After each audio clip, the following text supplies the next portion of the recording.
Go live.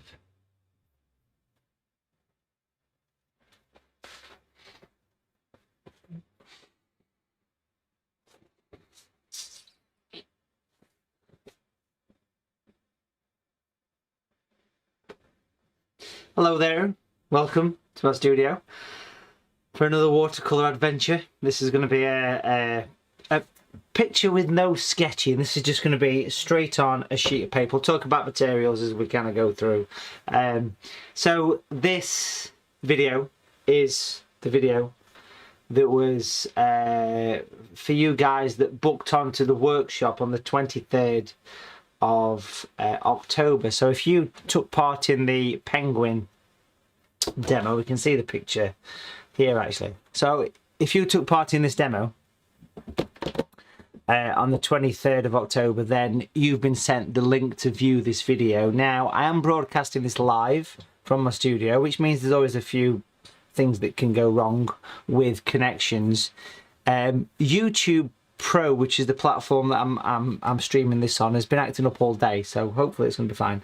Touch wood, it should be fine. But if you're not watching this live, don't worry, because it really doesn't matter, folks. This will always be around on YouTube. So if you took part in this workshop, the penguins, I'm not painting the penguins again, don't worry, they're done. But if you took part in this is your exclusive extra bonus video as a thank you for taking part in the workshops for all these years. Let me know if the sound is okay, folks. Give me a thumbs up if you're watching this live and the sound is okay. Okay, so there's going to be no sketching involved whatsoever on this one. So again, let me know if the sound is broadcasting all right. That's always good to know, because that's one of the things I can't necessarily always check. Sounds fine, thank you. Is my mouth, this is a good one.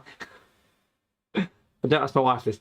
Is my mouth in sync with my audio? Because that's always a thing we have to try and get right.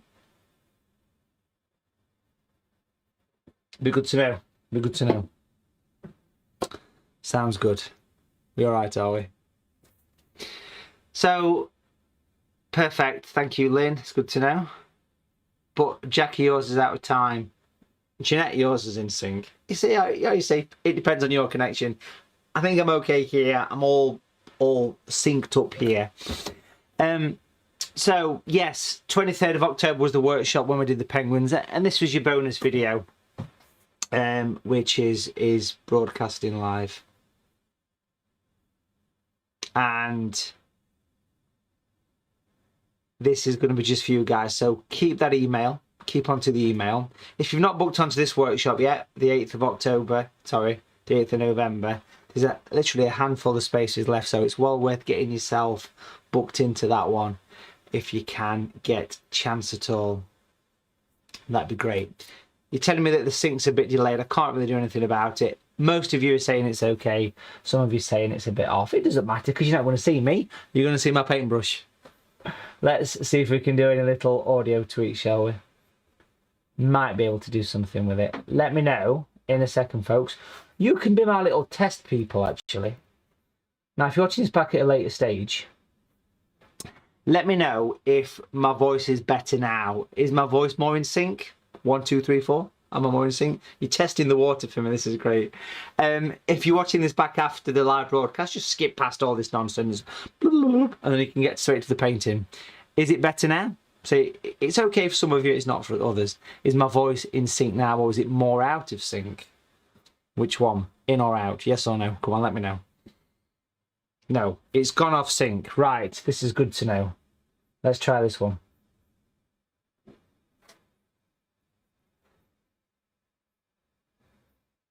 Is it more? Is it more in sync now? Am I more in sync now? Am I with you now? Is my voice lined up with my mouth? Is that better? More out. Worse. I'm loving this little bit of feedback. It's great fun. It really is. Is that better? It's better for Lynn, but worse for Leonard.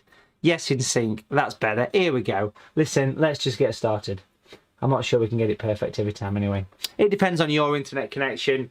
We have a industrial strength wire that comes from the main internet router straight into the back of this computer here. And as you can see, I'm broadcasting from my actual art studio today. This is not my sort of studio where we do the workshops. This is the studio where we do the demos. And this week, the week of the 2nd of November, there's going to be a couple more live demos coming up. There's going to be one free for all, a free for everyone later this week, towards the end of the week, and one for you guys that are members of, there it is, Watercolour TV. So if you're a member of Watercolour TV, there's going to be a super fine detailed demo coming up on this channel, Watercolour TV, very soon. Get yourself booked into that. Okay, here we go. We're fine. We're all sorted. Let's have a look at the palette then. So I've got all my materials here. I've got these new brushes and we're going to make use of these. These are the new fantastic brushes. And if you've not come across the fantastic brushes, then you need to get the fantastic brushes sorted out, because what we have here, folks, is the set of 3. Lots of you are buying these. We've sold hundreds and hundreds of sets. If you buy these from Watercolour TV, you're going to get yourself a free video, which you can enjoy at any time, showing you how to use those brushes in super fine detail. Has anybody got hold of the brushes yet? It'd be good to know. Let me know in the comments. If you want to get hold of the brushes yourself, here, with the free video that is, here is the link, which is going to appear in the chat. So if you've not got the brushes and you want the free video, please don't go, I'll say this to the camera, please don't go to the SAA and ask for the video, because you will not get it. It's only available from Watercolour TV, okay? Only Watercolour TV orders, because I've filmed it exclusive for you guys, all right? So it's like a 20-minute video showing you dozens of tricks and tips on how to take part and how to make use of those brushes. The SAA will not send you it, and it's not a DVD. It's going to be a bit like today. You get a link which you can save and you can watch as much as you like, okay? Now I want to use the brushes today. So if you've got the brushes and you've had them for a while, I'm going to use them today. And these aren't just ordinary fan brushes, I have to say that. These are like special brushes designed for sort of stippling effects. You can see them, if you get them near the camera, you can see the beautiful, it's like a thick special blend of hair. The large one's about 1/4 inch wide on its widest points, so I'll be using those throughout the demo. I've got all my natural colours popped in here as well. Don't know what I'm painting just yet, folks. This is very much a spontaneous video, which is the way I like to do them. Okay, so these are all the natural colours that are in the palette here. Got natural grey, natural yellow light, that's natural yellow light, that's natural yellow, natural brown, natural blue, natural violet, natural orange, natural turquoise, natural green light, the skin tone, light and dark, the red and the yellow light. I'm not going to use all those colours, but I've got them there if I need them. Got a huge collection of different brushes that I'm going to use as well. I'll talk about them as we go through. Got bags of water up the top here as well. Got my kitchen paper, got my drink. I'm all set, ready for action. And I want to use the brushes too, okay? Now, if we do happen to lose the connection at any time, don't worry, because you've not got to worry, because this is being recorded as well. So this entire demo is being recorded and it will always be available via the button, the link that was sent to you on email, okay? And it's nice to see so many of you actually joining in the demo today, so thank you for taking part. Really grateful that you take part in these workshops. We do have spaces left for this one, the Northern Lights in Watercolour with the beautiful starlit sky. It's going to be a great one. Get yourself booked in for that if you're not already. The link is in the description. Right, let's get stuck in, folks. Come on, not playing any games. We're all stuck down. Piece of watercolour paper, stuck down to the paper. It's all ready for action there, folks. Everything is geared up and ready here. So we are going to get stuck in and create some watercolour stuff. We're going to go for something nice and warm. Something nice and warm, maybe a sunset, that kind of thing. It's going to look really effective. And my first job is to put a complete wash of colour throughout the entire sheet. Now for this, I'm going to be using a big brush, which is actually, I want to use the blending blades. I mean, a blending blade will be lovely for this. So I'm just going to basically wet the paper top to bottom. Now it's not very exciting watching someone putting water on, is it? But it's there. So I'm wetting the paper all the way down. Nice coverage. Plenty of water going in.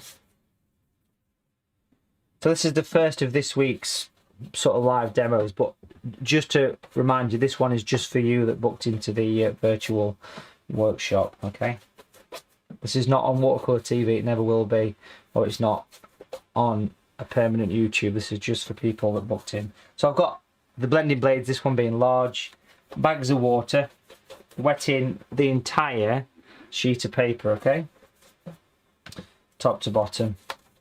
Now this is a larger sheet of paper than what I would use normally. This is almost a half imperial, so this is the really big size, not quite but almost. For those people that used to attend the physical workshops, this is a similar size to that. It's a bit bigger than A3 if you know the A sizes.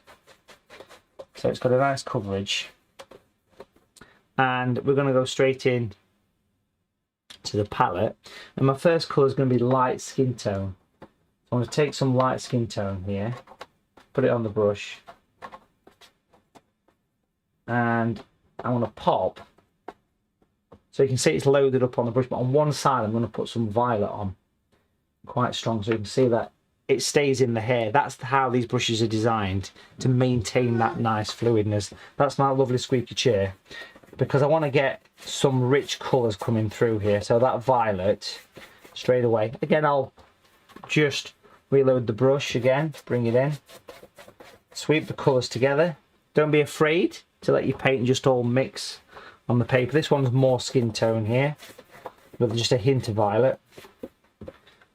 And we'll bring some more of that light skin tone coming lower down as well.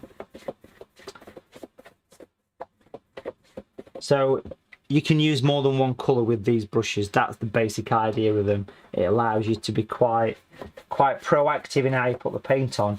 And it also, I think, with these brushes, lots of the pressure gets taken away, because you don't have to worry too much about having wet paint. If it dries, you can reactivate it. This is natural yellow light I've just picked up there, or some kind of bright yellow. Bring it down. Now if you wanted to do this just using primary colours, feel free. That's no problem whatsoever. So we've got that nice beautiful sky coming in. Nice bit of drama going off. I like a bit of drama.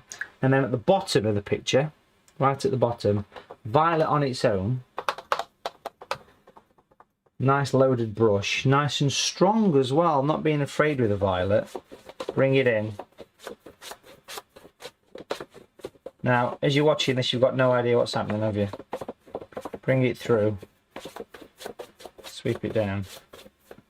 I'm just going to clean that brush out, wipe it on some tissue, and just give it a nice little bit of a soften. So it blends into the yellow and into those skin tones. Now that's my coverage. That's my big coverage. And what I'm going to do now is back to the palette. Just going to adjust my chair a little bit here. I'm going to clean the brush really well for water pots just off camera.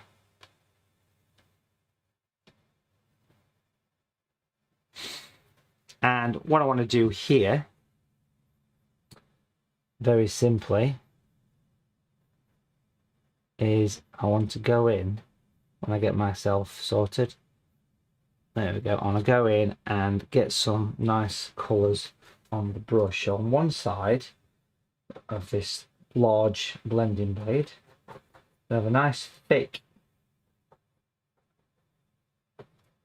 skin tone light, and on the other side we're going to take some dark skin tone. So we've kind of got a brush of two colours. Can we see that? It's possibly hard to get on the camera. So it's got half and half on the brush. Now if we bring this into the picture, we can basically get the colours working together, which is a great way of doing it. So lay the brush flat and just twist. Now you've probably seen me do this sort of thing before. But you get that lovely effect. You see, these blending blades are designed to have this nice blade effect, and one side's longer than the other, intentionally to give you that impression of clouds. And I've said this a few times. I've come back to the palette, I can work in some other colours, some violet. You can actually be a bit more relaxed with these brushes, because even if your paper was dry at this point, you can quite easily go back in at any time you wish, and you can very simply just add extra clouds even after things have dried off. You don't have to be too concerned, is what I'll say, about doing it at the point of it being wet. It takes some of the pressure out. Now I'll do the same again, light skin, dark skin on the brush to start with, at least anyway. Let's get one over here, like. Bring that one up there a little bit. Let's do some more of those.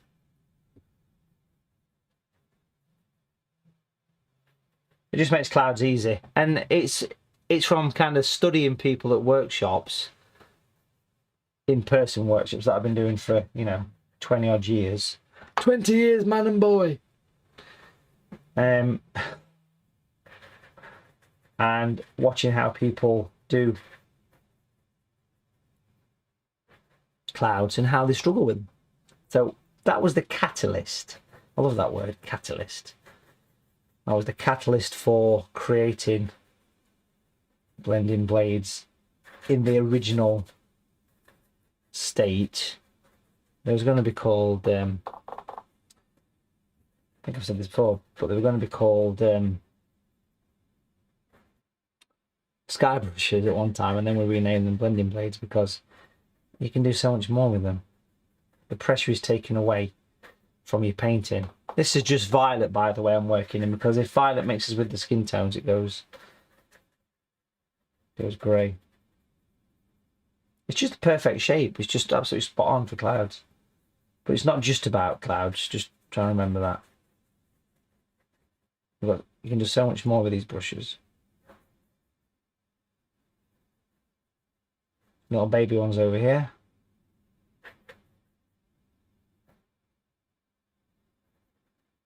Nice. Okay, now I want to spend a bit of time softening this in. It's obviously a very dramatic sunset that we've created here, which is nice because I love atmospheric skies. I'm sure you've seen a lot of me things on Watercolour TV. I'm going to spend a bit of time now with a bit of water, that's all, and literally dry the brush off. Even pinch it through my fingers, to be fair, and use this brush now just to go in and soften the clouds away a little bit.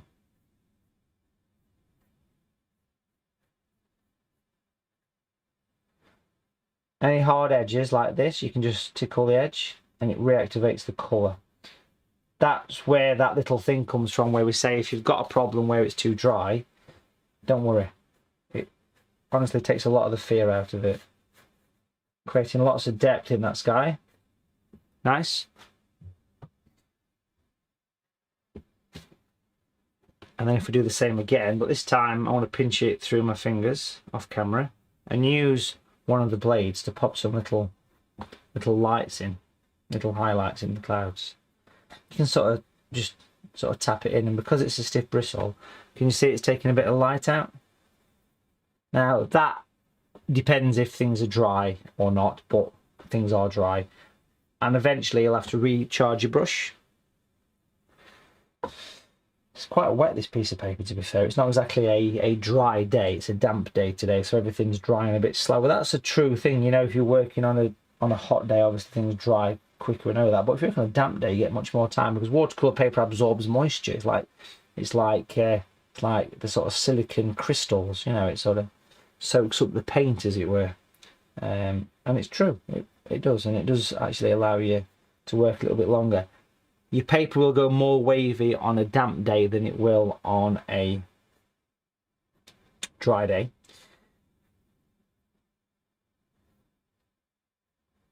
But if you're using this Mr. Palmer paper, of course it always dries off flat anyway. Now I'm happy with how that sky's gone. That needs a little bit of time to dry, so I'm just going to move to one side here and give it a little bit of a blast.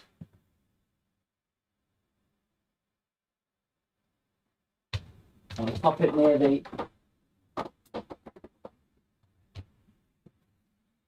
make sure there's no chance of cauliflowers. I'm going to pop this near the heater actually, which is on full pelt here.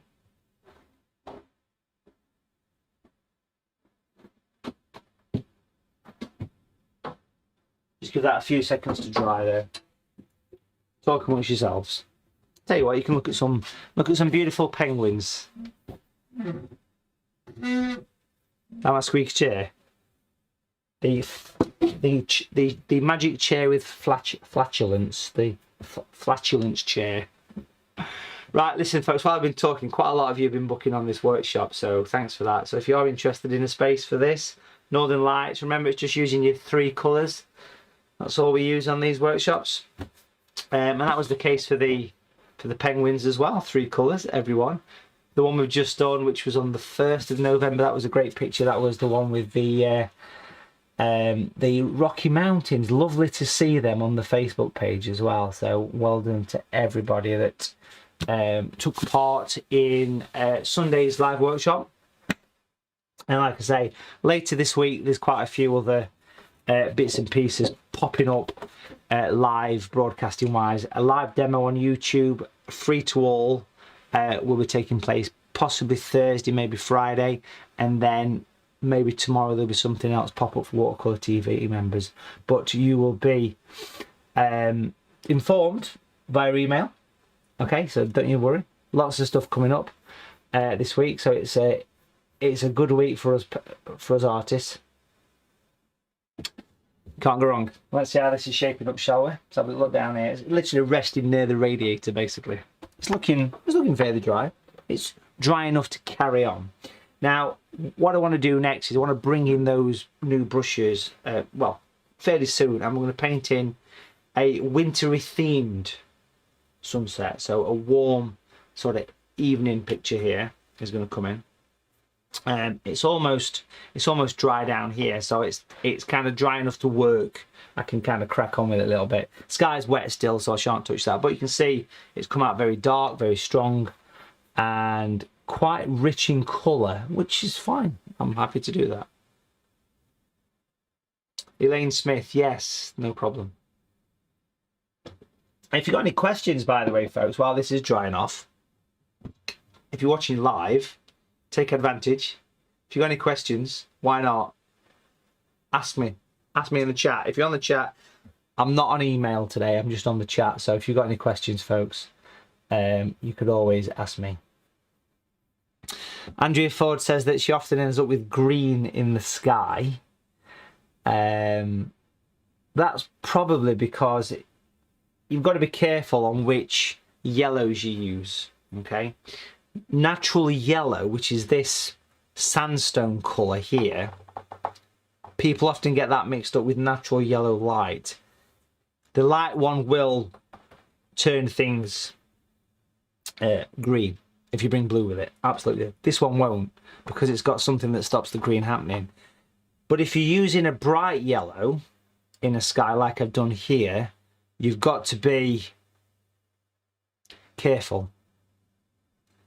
You've got to be careful, because if the blue or even the violet touches this, it will go green unless you're swift with the blending, okay? But if you sort of bring in an orange, because orange and blue won't go green, but if you bring in an orange before the yellow, it will protect it. Because normally you'd have like the blue and purples at the top. I've gone the opposite way around here, so just be cautious which green you use. Sandra is saying, do I use the brushes behind me? Jackie's saying that the outer sync is annoying. Well, I've got exactly the same settings that I normally have, and a huge chunk of people are saying that it's not out of sync. So I can't really do a great deal about it for everybody. Is that better? I think it must be all your screen, Jackie. Maybe pause and start playing again or something. But it seems okay here. Is that better? Making a difference? Hello? Let me know. Sandra's asking if I use the brushes behind me.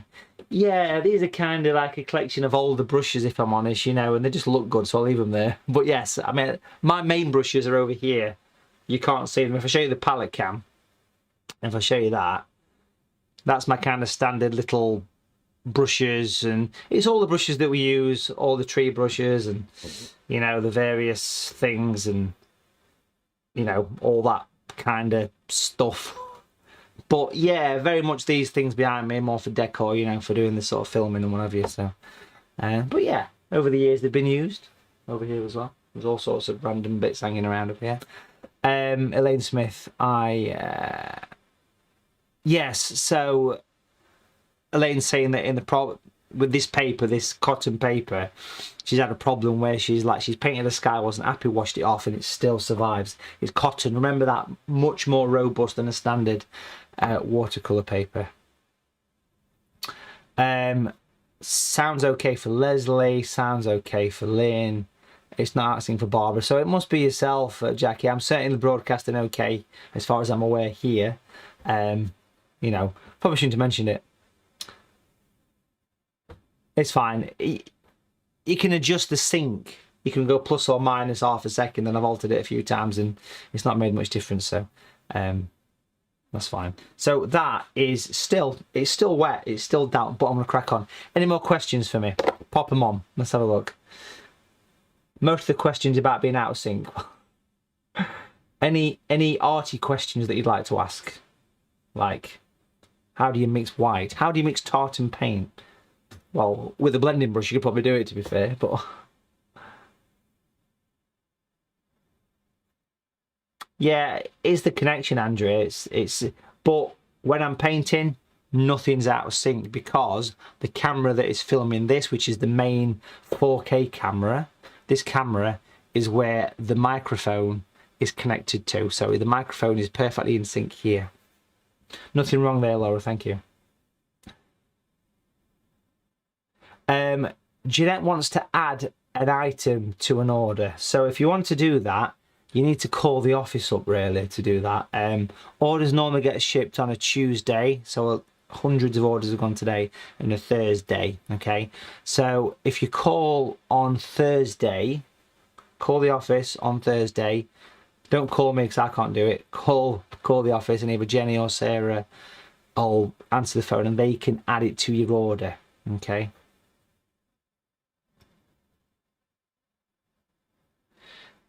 Julie has a problem while using MP white. It usually looks yellow. Any ideas what I'm doing wrong? Just literally try and use it straight from the tube. I mean, it's designed to be easy to dunk your brush in with just a bit of dampness and paint on. Try it out, see how it goes. Christmas cards, any coming up? I'm hoping to receive some from you guys. I want some. Me, Sarah, Jacob want some hand-painted Christmas cards. You can buy packs of them on Watercolour TV. We have limited stock of them with the mounts on. Yes, there will be, and there will be a live workshop of creating a Christmas card, I'm sure. Loads of festive scenes coming up, including some beautiful still lives. Barbara has problems when blending grey shadows. Would that be the thickness of paint? It's probably to do with how thick of a line you put on. Put a nice wide line, at least 1/4 inch, that gives you plenty of paint to blend with. Try the blending blades as well. You'll see that on this picture very soon when I start. Hello to Laura's daughter who's getting interested in painting. Get some paint flowing, get some paint flowing.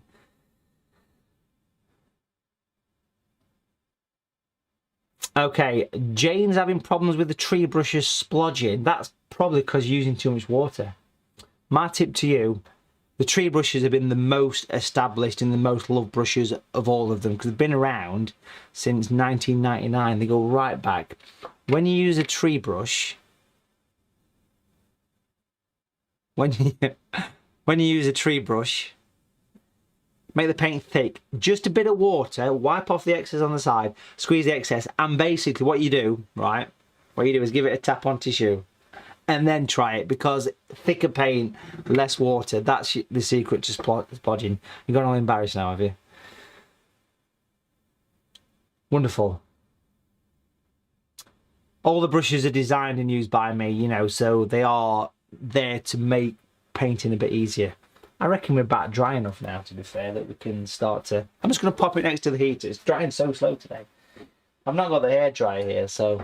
because it makes a racket on the camera if you have it on. All right, any final questions, folks? While I have a little sip of this stuff here. It is sugar-free.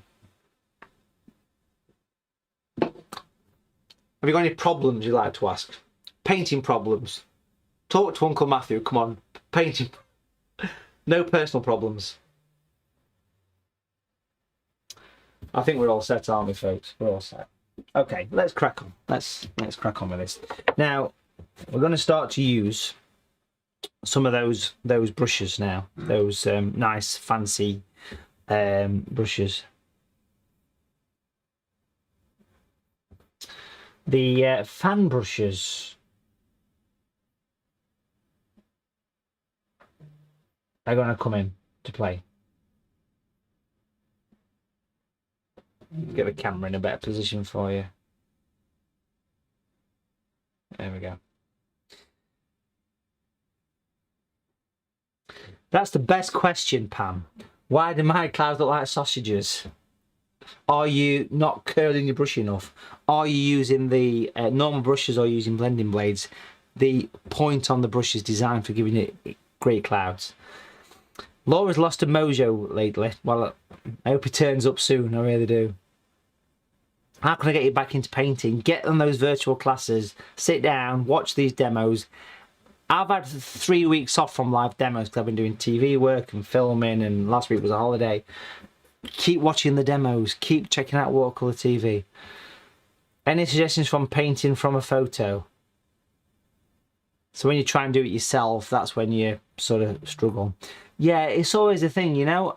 Sketching, lots of sketching. Get yourself a pencil or a fibre tip pen, get a photograph and sit in front of the TV and sketch. Forget the painting, draw the photograph. But here's the tip, try and enlarge it at least twice the size. If you've got a 6x4 photograph or on your iPad or something, sketch it in. Forget the paint, it'll give you the skills that will lead you into doing the actual watercolour. That's what I'd say to you.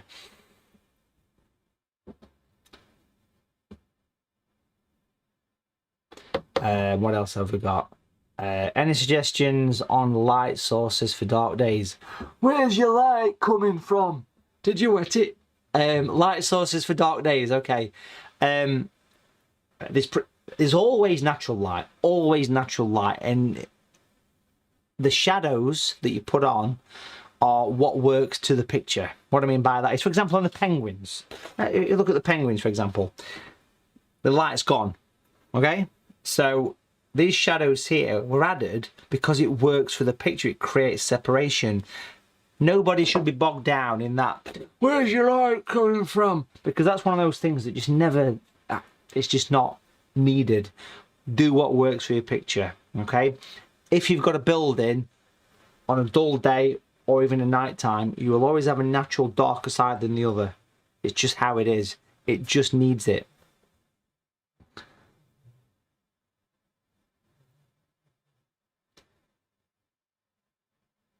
Painting problem, how do I magic more time? Trisha, well, you need to retire. That's what you need to do. But then if you retire, you have less time. Probably. I guess. Maybe. Anyway, folks, listen, this is dry. This is dry. Hope that little Q&A was of use. It's a bit damp, if I'm honest, but it's kind of getting there. It's dry enough to crack on. I'm going to work down here, and we're going to paint in some distant trees, okay? So for this, we're going to head over to the palette, and we're going to be using distant wintry trees here. We've got the, I'm just going to dig the brushes out, they're kind of all mingled in here. Got the fan brushes.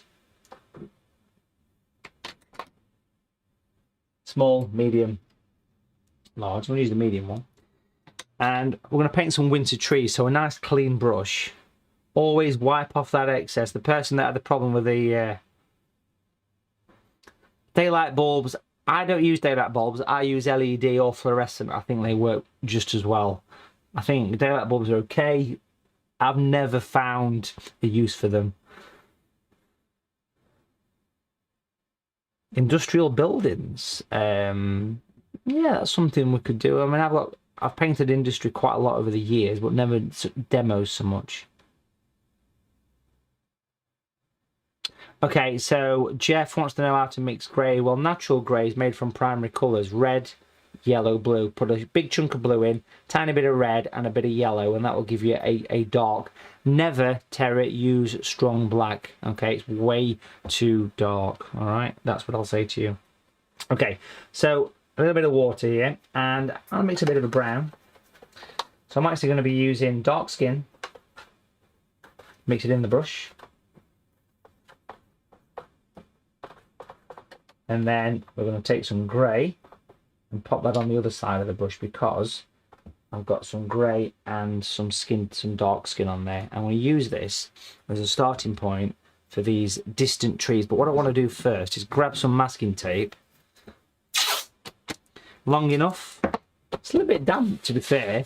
I say it's not a... I mean, this is a fully insulated studio, but it's still a little bit, you know, on the damp side today. I'm going to pop that in on an angle coming down. Slight angle coming down. Press it down flat. Beautiful. And then we're going to go straight in with these brushes and do some wintry themed trees, okay? Let's get close in for you, shall we? Get a bit closer in. There we go.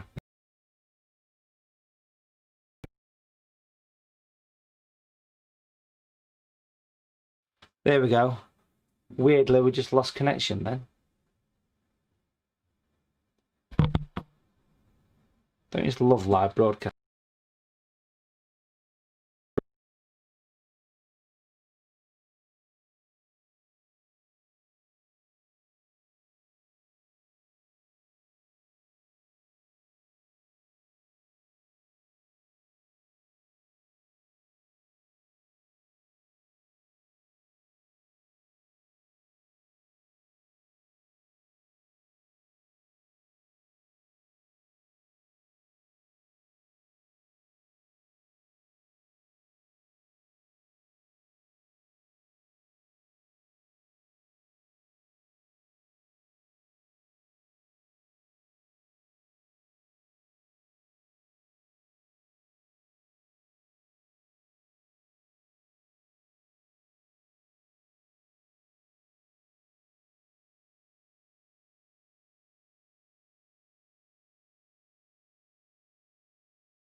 Oh, don't you just love live broadcasting?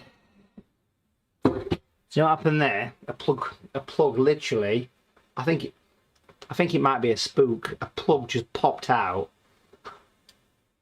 at the computer. Still Halloween mode, yeah? Here we are. Let's see this. Let's me zoom in now. Technical issues. We're flying around the room. Anyway, that colour's on the brush still. It's kind of one half of skin and one half of grey. Lay it flat and twist.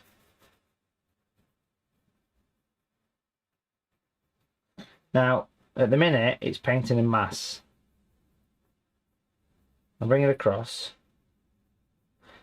Now, can you see how it's naturally putting a bit of dark on one side? Now, that dark doesn't really matter. But again, natural shape of the brush allows you to go in and create this depth effect. Now, I'll come back to those in a minute. I'm just going to stipple now. So into the palette, I'll give it a bit of a stipple. Mix all those colours together. And I want to pop some little sort of feathery, fine bits on the top here.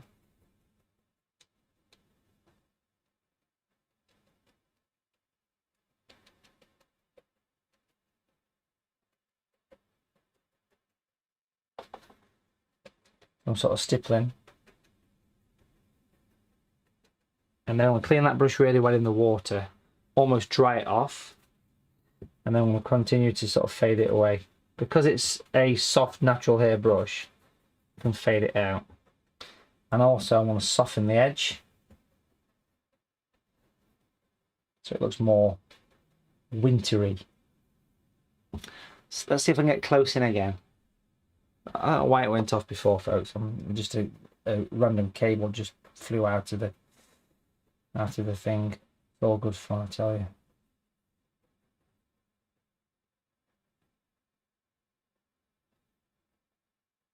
So notice I've kind of faded it away, and then literally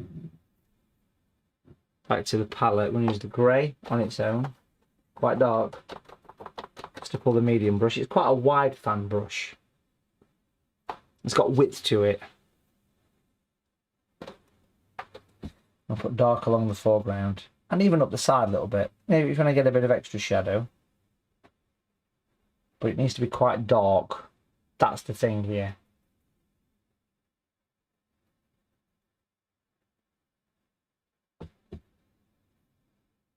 Feel that brush again. Give it a tap with your finger and just give it a soften. So if you stipple it a bit like you're stippling your tree brush, as long as you get that nice fade away, which you can emphasize on, because if I go back to this here, I can just make sure that it's all blending away.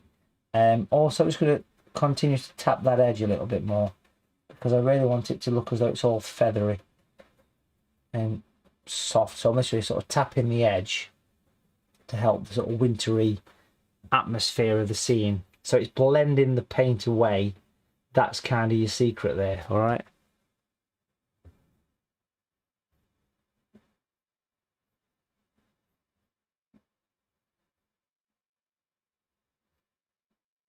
And that's sort of how I want the effect to appear. I want it to appear as though it's just got that kind of softness about it.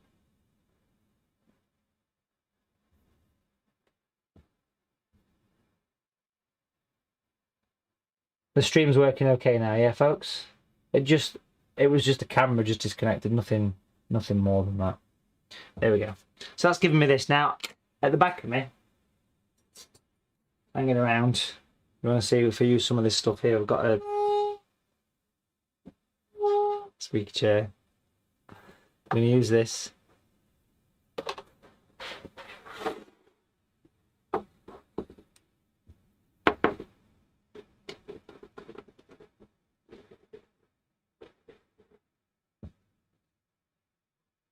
Get close in.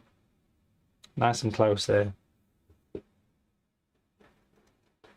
It's strange painting it being dark outside, you know, in the UK here, the clocks have been altered, so we're into the beautiful winter darkness.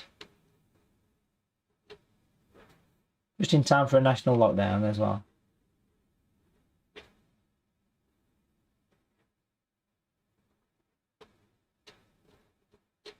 It's quite addictive doing this. I always enjoy this little bit.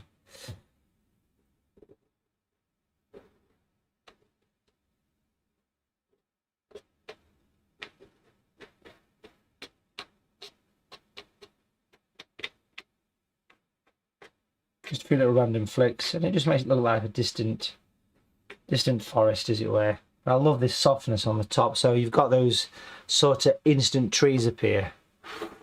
Really works nice, don't it, that effect? And as we were saying, it's one of those effects that always seems to work really well.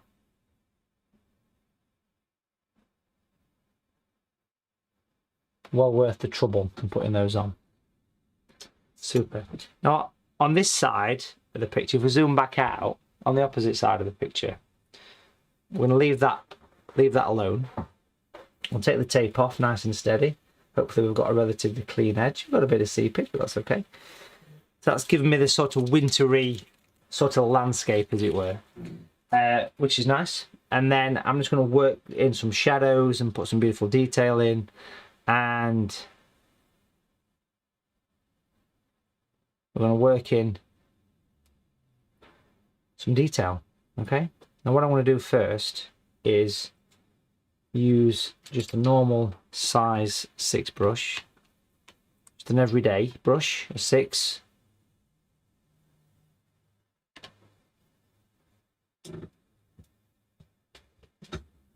Get the camera back in view.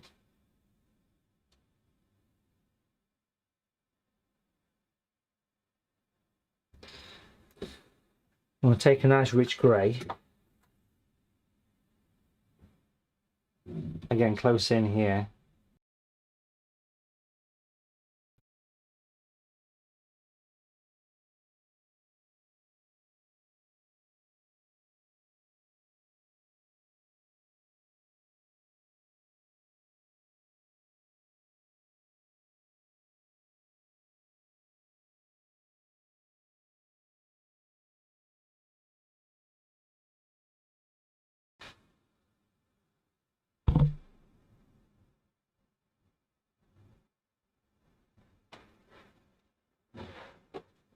Sorry.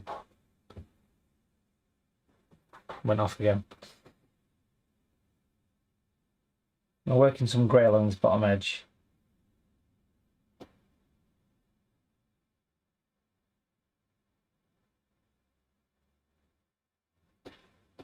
And any seepage that's in there, that can just be worked into the picture as well. There's a little bit there.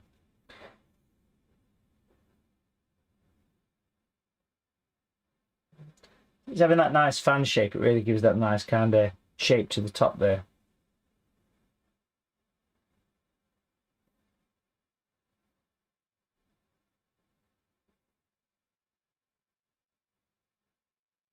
Then if I use some violet on its own, and the light's kind of coming in this way because I put the dark on that side of the tree, so I'm just going to sweep out some shadows here with a number 6 brush. Quite a pale violet. Now, because the violet's going over the top of the creamy yellow that's there, it's going to look more of a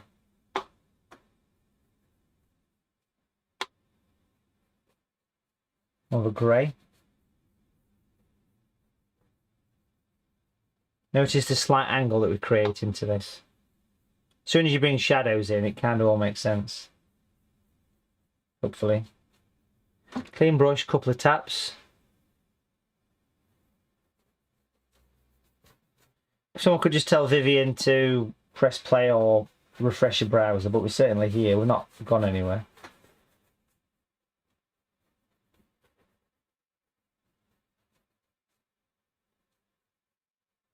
Do me a favour. The shadows make a difference, don't they? Yeah?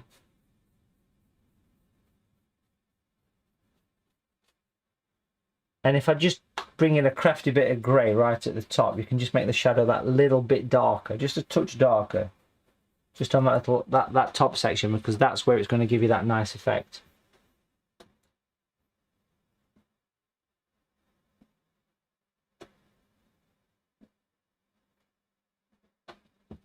That nice kind of softness. Loving that nice sort of shadow that's kind of casting across there into the mist, into the wintry mist. Now I'm just going to put that to one side, folks, give that a bit of a dry, and then what I want to do then is work in some nice foreground. Again, I want to make use of the new brushes at this point, so the new brushes are going to feature. I'm just going to zoom out on this overhead camera. It's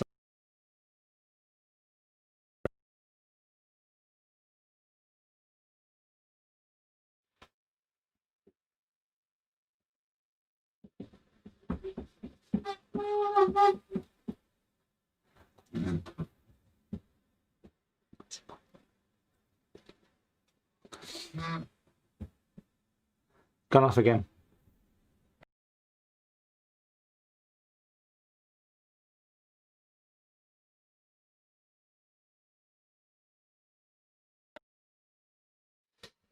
There you go. Something up with the camera today. Back. You got the big overhead shot there. When I zoom in, it seems to lose connection. You know, I spent about 3 hours setting this up today. It just keeps going off. You like my miming? Like my lip sync. There we go. We're back.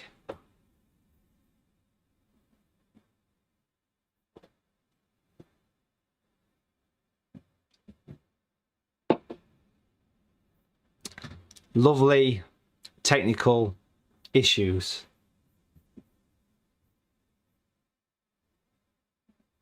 I'm still here, folks. Don't you fear, Mr. Palmer is here. That's all nice and dry, folks. I'm going to bring in some little bits in the foreground now. Now for this, I want to take some more masking tape. But I want to rip the tape. Because I want a rough edge. Yeah? I'm going to pop this rough edge down here. Pivot it around the corner a little bit. But I want to make sure it goes all the way down to here.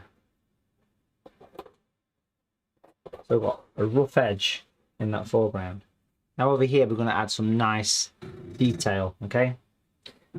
Brushes, using the new fan brushes. That's the chair making those sounds. I guarantee it. Not me, honestly. I've got the large one here. It's the brush, listen.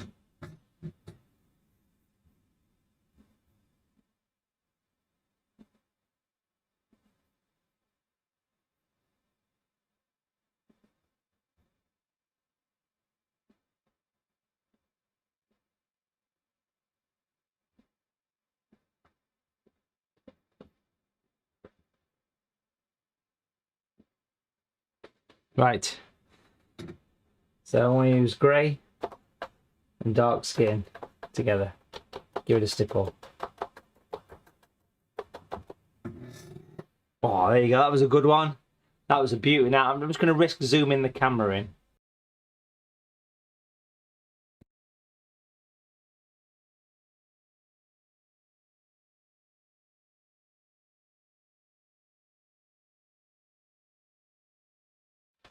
There you go. Went off again. Every time I zoom the camera, it goes off today. That's a first, that in all these years. That's a first. I've got the big fan brush here. I'm going to stipple.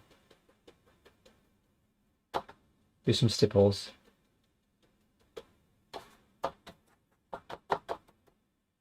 Need to get a new chair. One that don't make.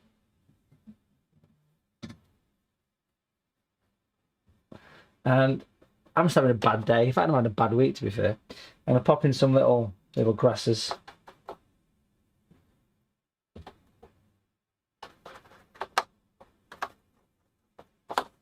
If nothing, it's better than watching TV.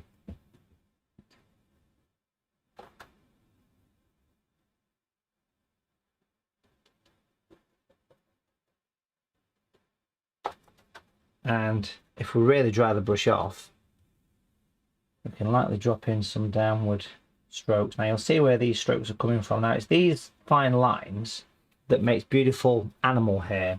Now I'm doing these quite high up. Now I've basically just dried the brush off. This is the large one. Very dry. It's like an effortless way of creating fine branches. There's the clue. Fine branches.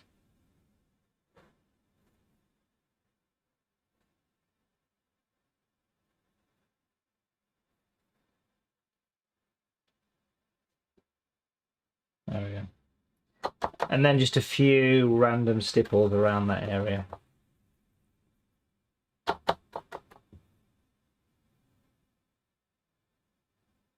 Not many, just a few.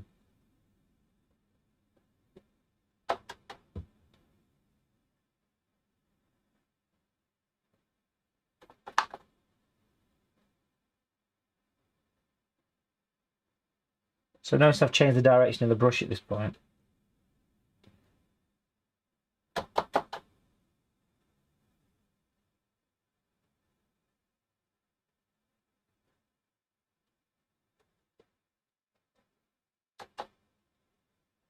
And then down at the bottom of the tape, oh, there was a good one for you. and again. Let's go back and edit the video and cut all those out. I'm going to use the violet here. There's another one down there. Clean brush. Blending blade. This is what people struggle with, blending.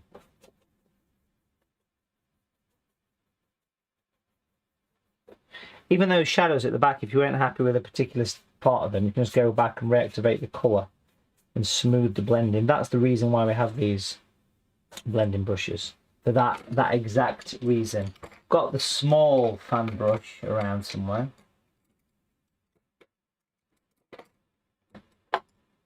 There it is.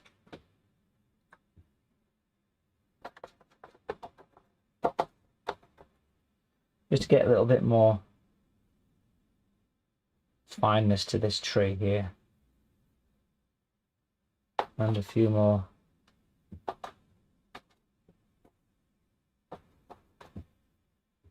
grasses.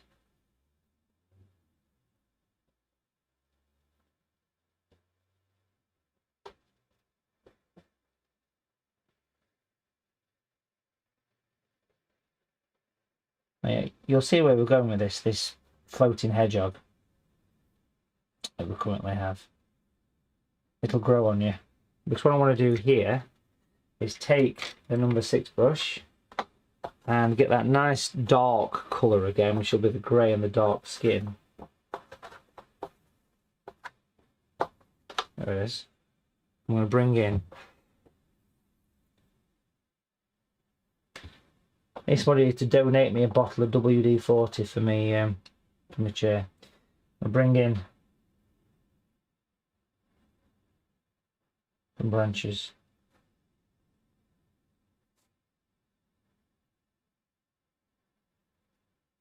It's up to you which kind of brush you use for this, to be fair.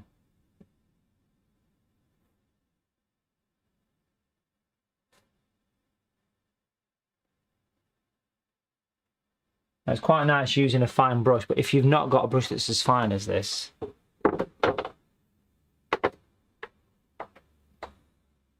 then you could use something like a branching detail brush or a rigger.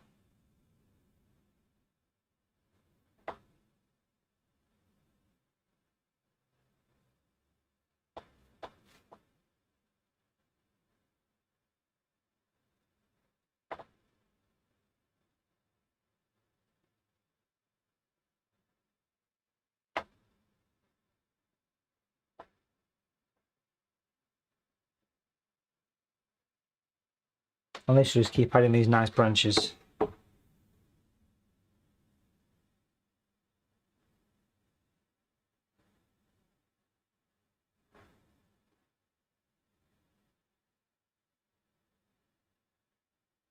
And it just makes these beautiful looking soft sort of winter trees. Now hanging around somewhere, I've actually got the branching detail brush here, the beautiful one.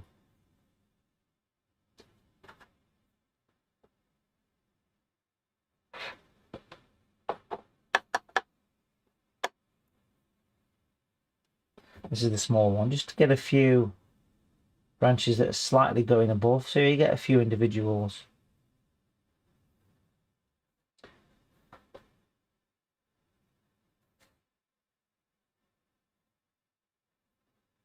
If I need to go darker, I've got natural grey, of course.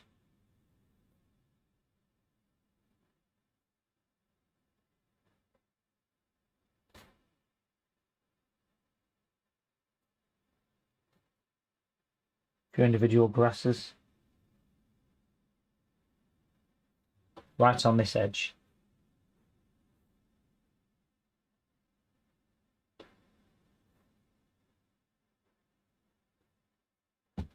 I'll rotate the board again because I just want to go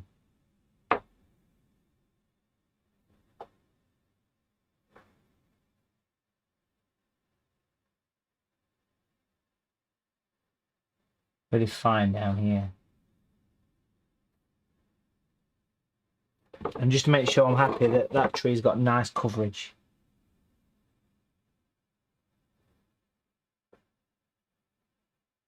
And of course having the masking tape down there really is going to give that beautiful Beautiful contrast to it. Now if I get a lighter colour, much more diluted one, I'll probably use dark skin or natural brown or something, very, very pale. Wipe it on the tissue first. You could use that colour to go straight in and add some of the sort of semi-distant branches.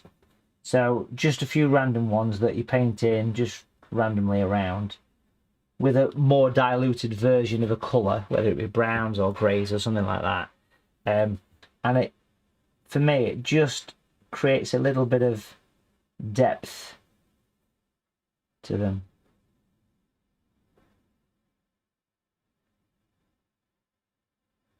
Which is great.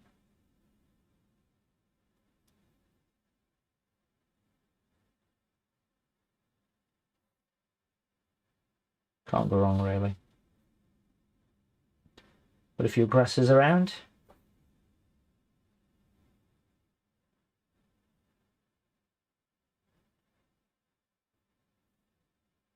If I come back to the brush, the fan brush, it doesn't really matter which one I use, to be fair. This one's the medium one, yeah. Give it a stipple. It's just very, very spiky, like a real spiky kind of bristle that you get on these. And just a few little bits and bobs on the tops of these branches. Very, very open, very simple things to do. Changes the shape of that overall tree. Nice. What we'll do is we'll take this tape away.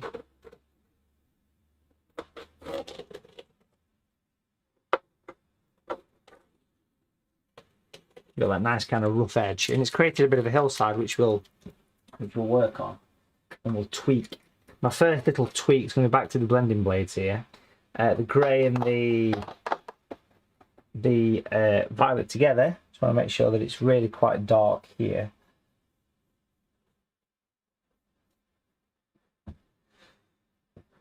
Create a bit more depth.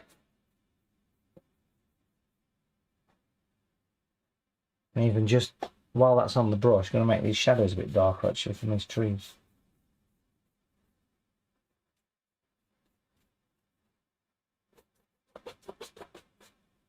Nice.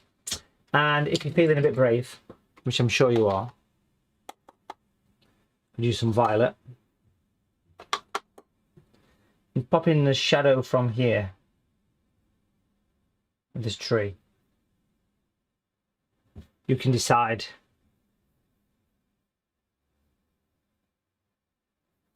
what angle to do this, but if you I'm not actually copying what's above here. No one's going to count the branches. If they do, they need to start enjoying life a little bit more, to be fair. And then obviously a few flicks from the edge would help to give shadow from those areas too.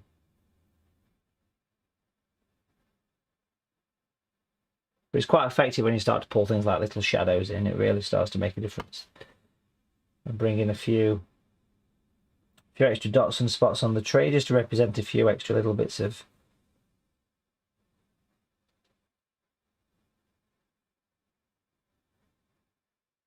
foliage. A nice foreground detailed area there actually. It really works nice.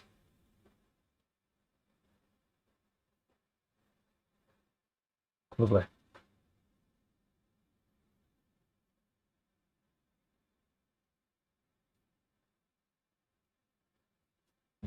So you've got a strong light casting in there, which is beautiful.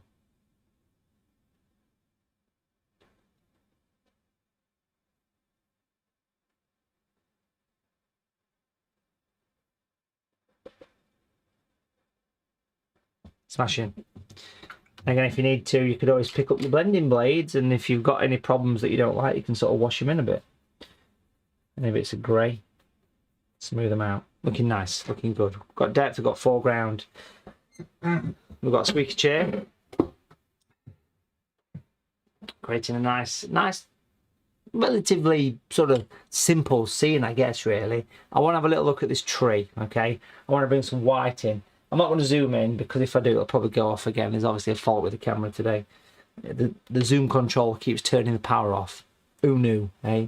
Who knew? We've got some white paint here, folks. We have some white in the palette. Somebody mentioned the white. I mean, this is an old tube I've had for a couple of years now. It's getting a little bit dry, because it does dry up the older it gets, but no comment. Please keep it clean. And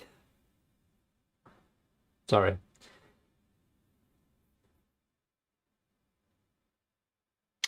And with the palette, what I'd like to do is mix up some, let's get the palette back on view, there we go, is mix up some quite rich white. Now I've got the branching detail brush here, just a little bit of water.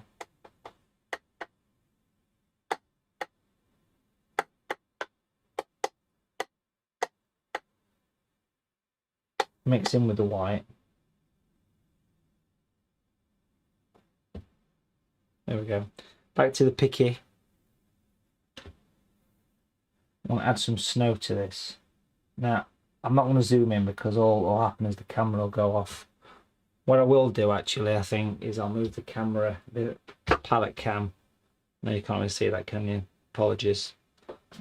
I'll leave it like that.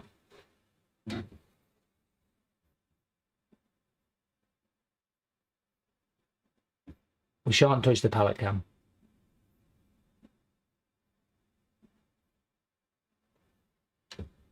Let me bring it in a little bit there for you folks.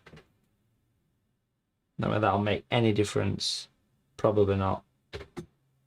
As you were, Mr. Palmer. You were doing all right. But basically, yeah, I'm just using a bit of white to bring in some snow covered branches.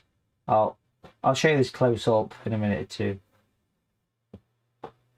So opaque white or titanium white, natural white, is more of a liquid fluid white, which just makes the painting process a little bit easier, because using white paint can be quite challenging, because it sometimes just goes on and just disappears. So I will show you close up what I'm doing in a second, folks. All right, I'll rotate things around a little bit as well for this.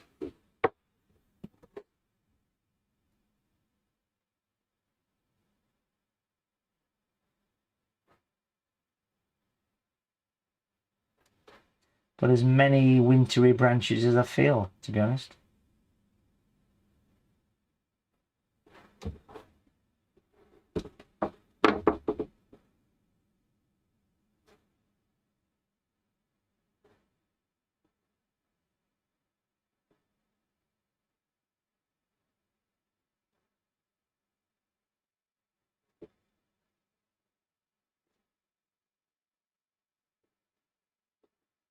Quite an enjoyable little thing to do, this, actually. If you have a close-up look at it, you can probably see what I'm starting to do. Look, can you see the white on there?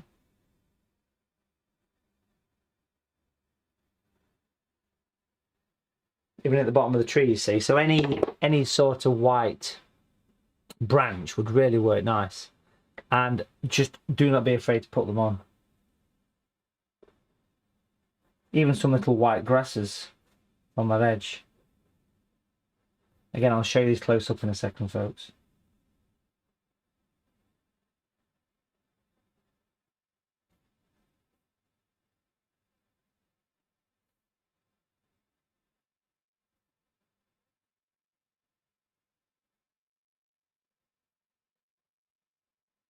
Just brings it all into focus. Now, quite often when you put white on, it can look a little bit false. It can look a little bit Tipexy. There you go. So if you dampen your brush, wipe it over a bit of tissue paper or something like that, It's quite easy just to lightly tap it and smooth it into the picture. White's quite easy to blend. It's probably one of the easiest colours to blend. Okay, without question, squeaky chair strikes again. I love that squeaky chair. So that's kind of looking kind of nice. I'm sort of happy with how things are sort of going there.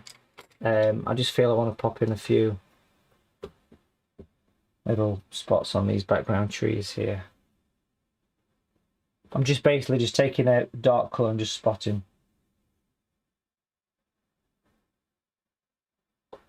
And even just adding a few little bits of dry brush around.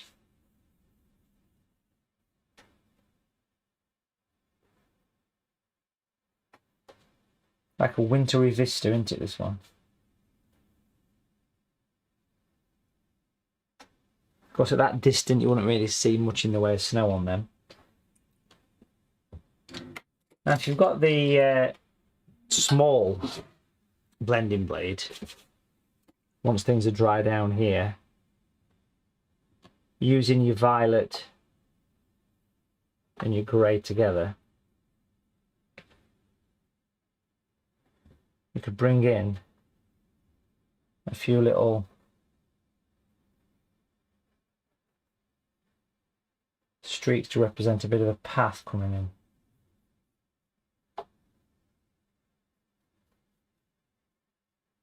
Clean that brush out, smooth it away. This is the small blending blade.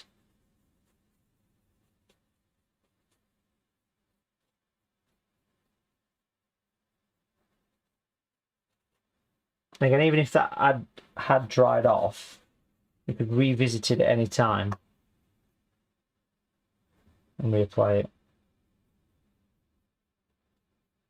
down here as well.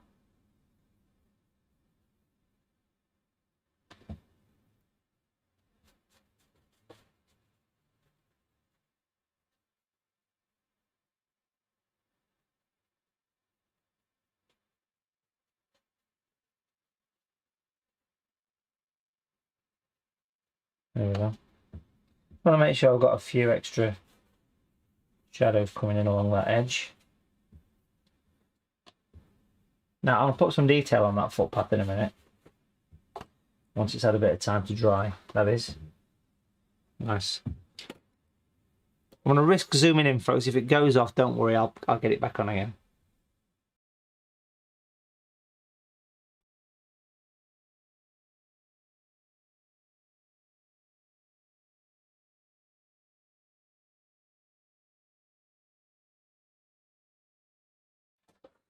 There you go. See, doesn't like me zooming in today.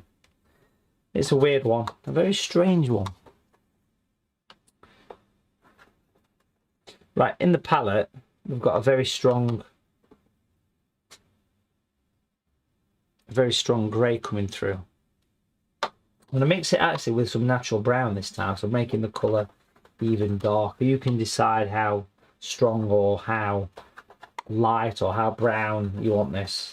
But a fairly good chunk of dark colour coming through there. That's natural grey and natural brown. I want to just use a number 6 brush here, because what I want to do is make sure things are really quite dark at this base here. And very dry.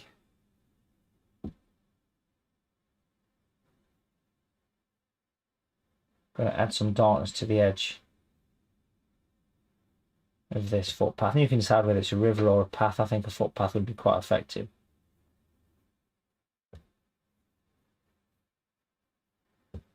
So I'm sort of darkening the edge.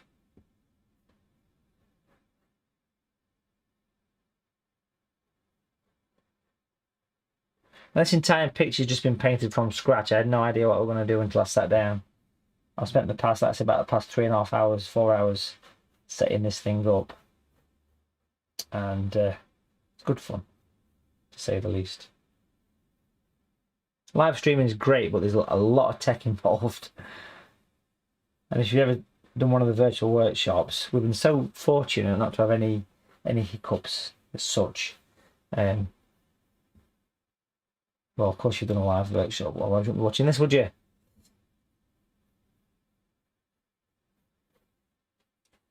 So make sure that disappears right off to nothing. Make sure you've got plenty of darkness around here. Little random spots and dots and things around this foreground. Quite effective. I'm going to pop a bit of that colour underneath some of the snow branches, just to give them a bit of a base. It like attaches them to the picture again. If you look close, you can see here how I brought the dark under the branch. All right, and there's the footpath. You can see it's quite detailed.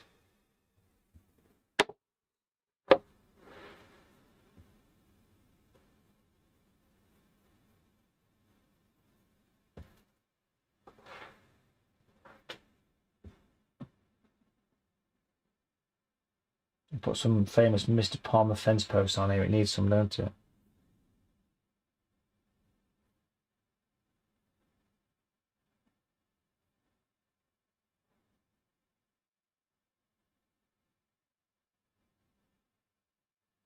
Disappearing off into the distance there is always nice. Now what I'd do on those, I would pick up some kind of light colour that's in the palette and pop a slightly lighter side on them.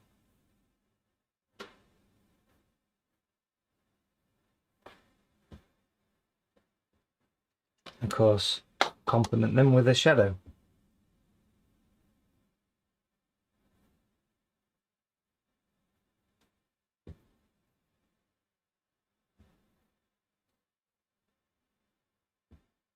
Beautiful.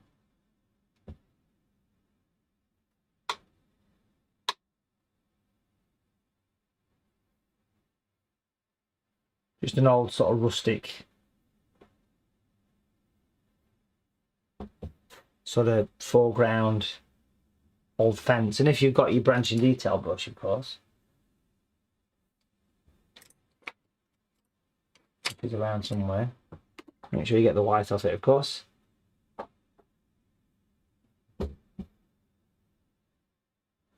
Pop some little bits of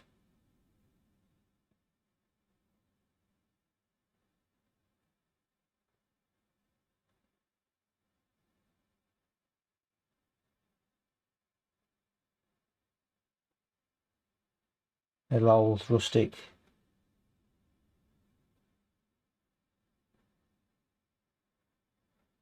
bit of barbed wire. Again, if you look close at that, folks, you can see it.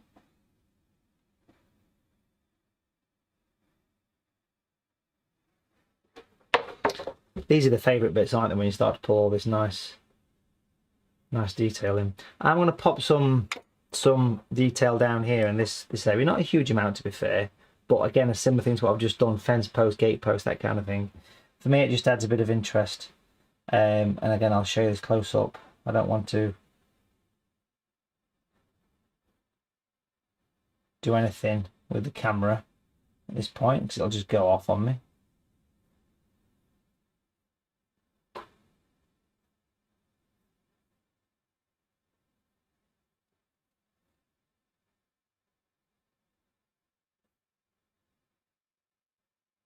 Just to give scale, I'm just going to bring in an old rustic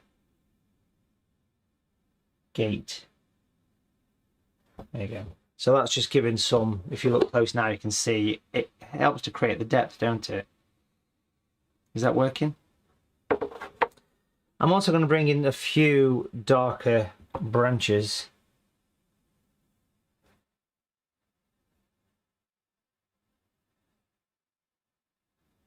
into the background trees, working alongside what we've already done. I've had a request for some bearded chuffs from a few people. Amanda has asked for some.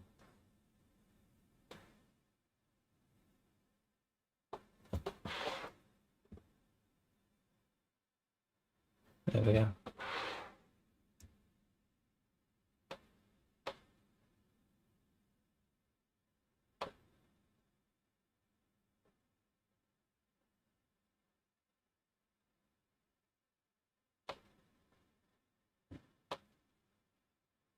That just goes to show how fine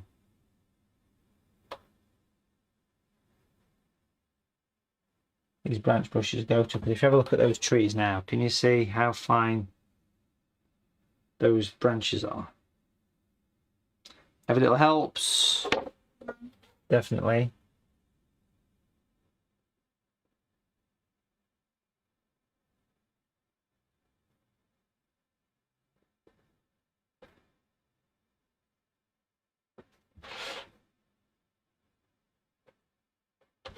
Smashing. Back to the white. Popping a few little bits of white, just creeping up the side of those posts. And a little blob on the top. You're not really seeing much of that, but it's there anyway.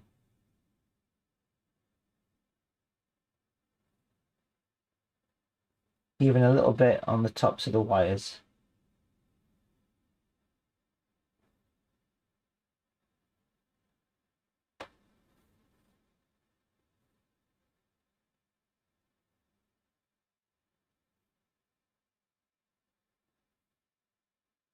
Just a hint on the top of the gate as well. This is getting really down to detail, folks. Probably my favourite part of the painting when you start to pull this. But this is the same white I was using.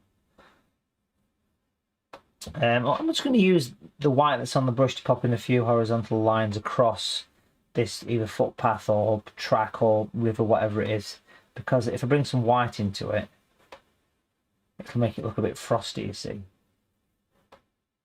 Like it's catching the light from somewhere.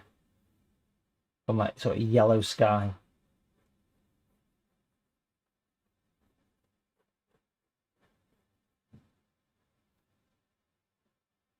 It's quite effective.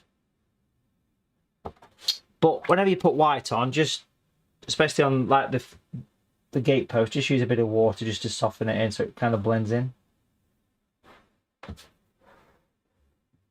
Smashing. So if you look where the white's gone there, you can see on the fence posts and on the background, got that little tiny bit on the top of that background gate.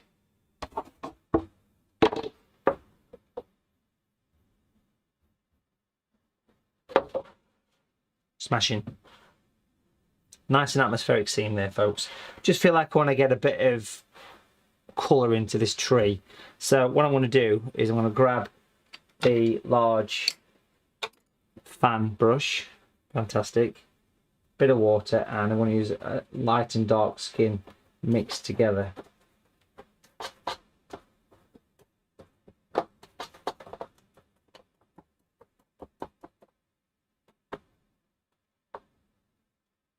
There we go.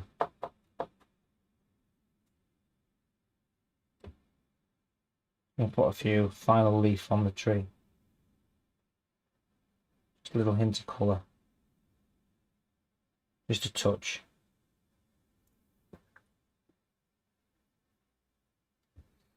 Now if I grab the small fan brush, fantastic, there it is. Now I know you probably can't see it that well because the colour's a bit bright, but over here is some of that white.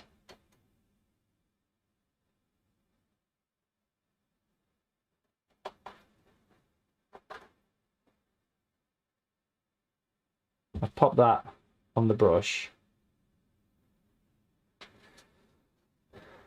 And in these background trees, working very, very, very dry.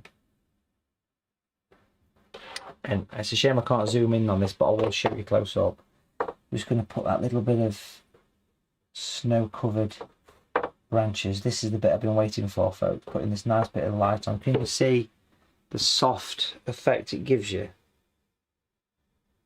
See the white? Really incidental. I'll do a bit more, then I'll show you. It's the same way that you paint animal fur, whiskers.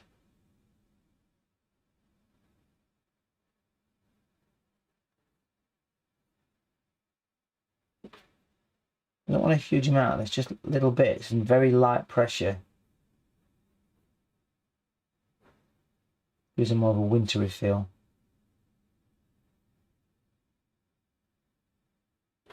Use your finger just to give them a rub. A few little spots of white around the base as well. Now, I apologise that you can't see here, but just imagine some little sort of snow-covered bushes. Can you see if I hold it there?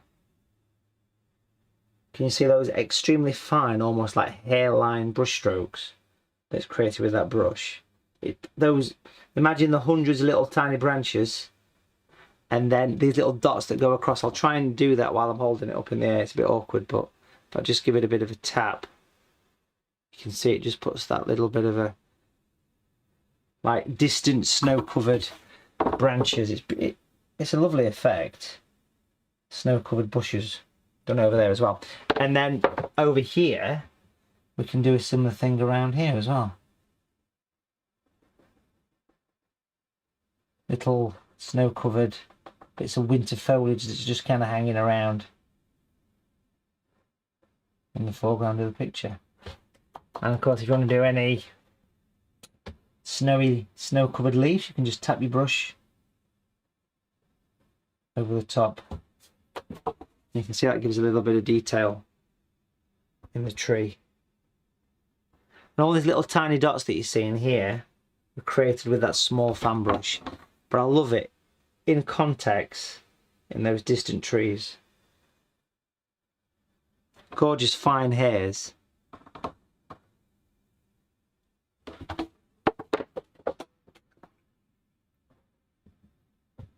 Which is a stunning little way of working.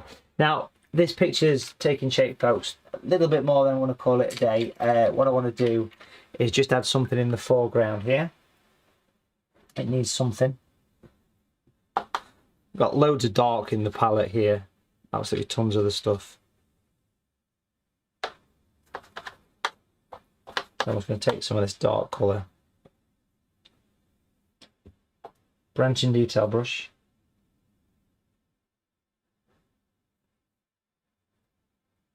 A few little bits of foreground grasses.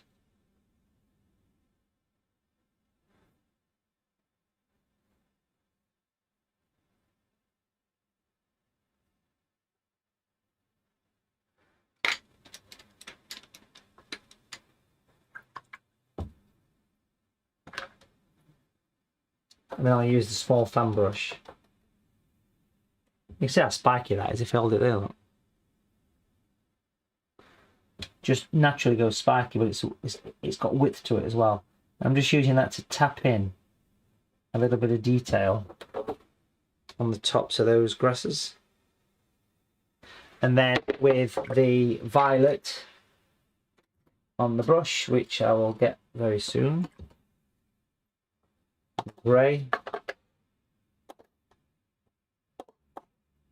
or violet, let's pop some shadows from these grasses. And making sure that we're happy with the shadow from the fence post too. Surprising what a difference it makes putting these little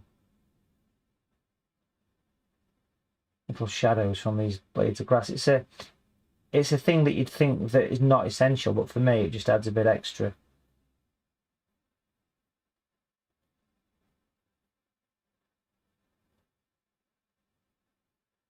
There we go.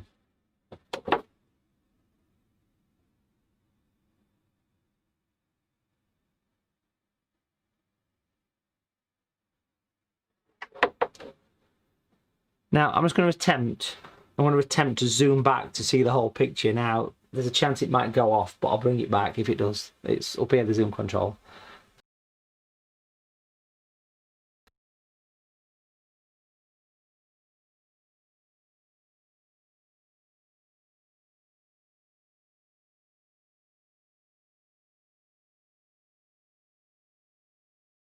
We're not back. We're back. We're back. Yes, we're back.